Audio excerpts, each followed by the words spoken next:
with Red Deer Rebels head coach Steve Konowalchuk. Steve, as we speak right now, you guys are a day away from beginning the preseason, but let's talk about the month that has been here in Red Deer.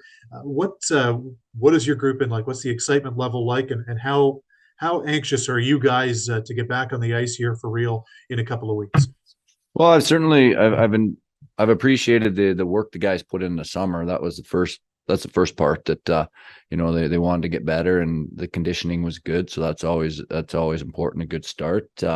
And there has been enthusiasm in camp. I think with a fairly exciting year last year, the guys are ready to build on it. For me, it's depth. I find that while there are some good acquisitions by Brent and Sean Sutter that obviously add to the depth, but with the players we have returning, they're certainly, from the top line to the fourth line, the top D pairing, there's a lot of to the bottom D pairing, a lot of interchangeable parts, which it makes everybody part of it, part of a good team atmosphere, and again, same time competition amongst each other.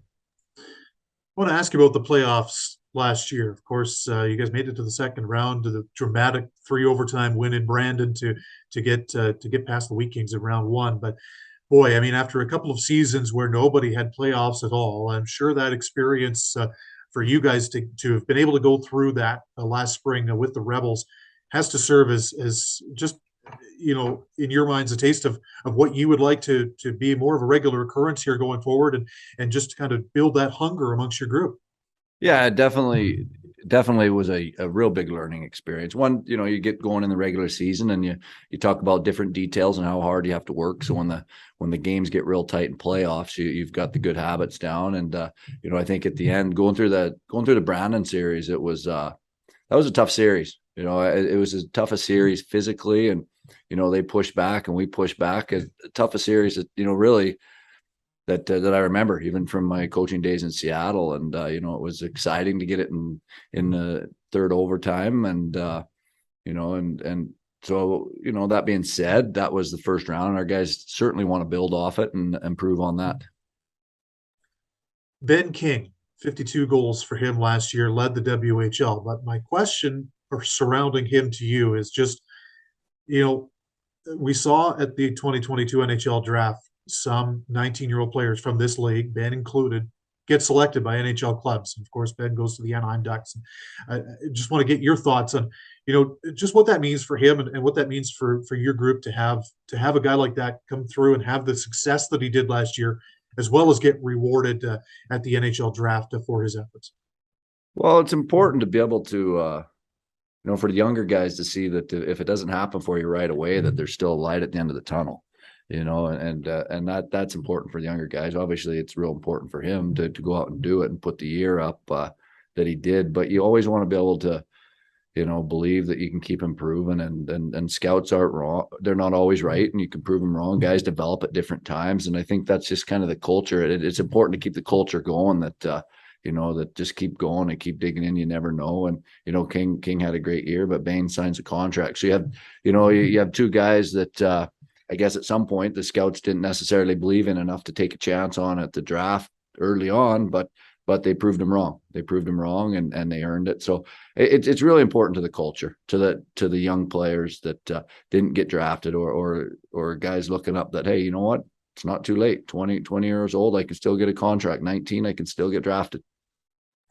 One of those guys, Kalyn Lind, a forward that we got to know last year in his rookie season with your group, and a guy that enjoyed some success in the summertime too, Steve. I mean, with the Hlinka Gretzky Cup in your building, we all saw Brent Sutter cutaways on TSN watching the action there in early August. But Kalyn Lind gets to experience winning a gold medal for Canada in advance of a new season.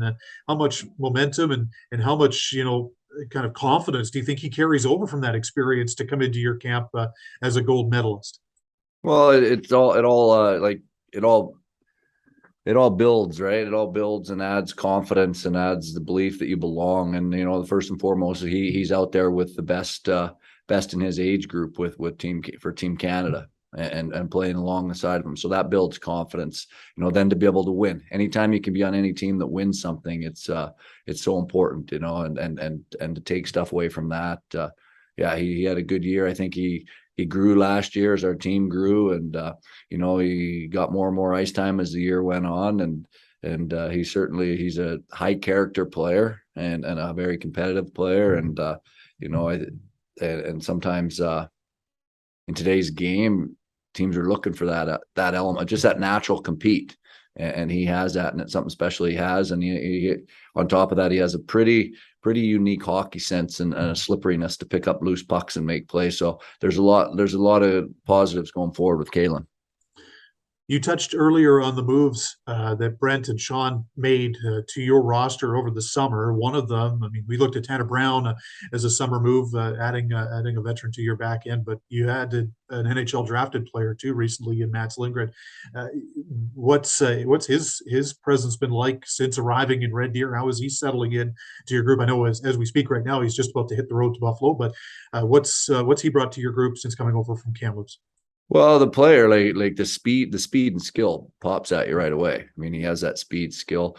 I've been really impressed with his compete and his work ethic and practice. Not that I expected anything less, but he's fit right in. He's fit right in and pushing there. So he's led that way. It's been short. It's only been about a week, and he's getting excited to get to his camp. But we're excited. You can add a player like that with that talent level, and he's still only 18, and he can move the puck well and should be able to run your power play and be a good two-way hockey player. We're not looking for him to go get 70 points. We're looking at him just to, be a plus player and do more good than not good out there. And he'll get his points as well because he has that natural ability. But he's certainly shown to me that he can be a very good all-round defenseman at this level.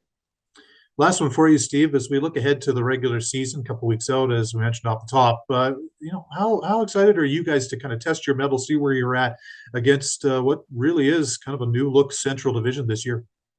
Well, I think that's what's exciting about junior hockey is that every year is a different story, and teams change so much a lot of times, and we're excited to not necessarily worry about the other teams that build off what we did. I think I've seen that coming in. It's nice to see all the players. They know what to expect from me. A little bit less coaching going on as well, as far as what they expect from me. So they've been going at it. But we got the first week of camp. You could tell even guys are a little bit excited to get an exhibition game going, and I'll play against somebody else. And then when you get into regular season, the real competitive juices flow. And we have, from the Larsons, Lind, and these kind of guys, Mayo, we have a real competitive group that I think at times has more fun playing against the other team than our own guys.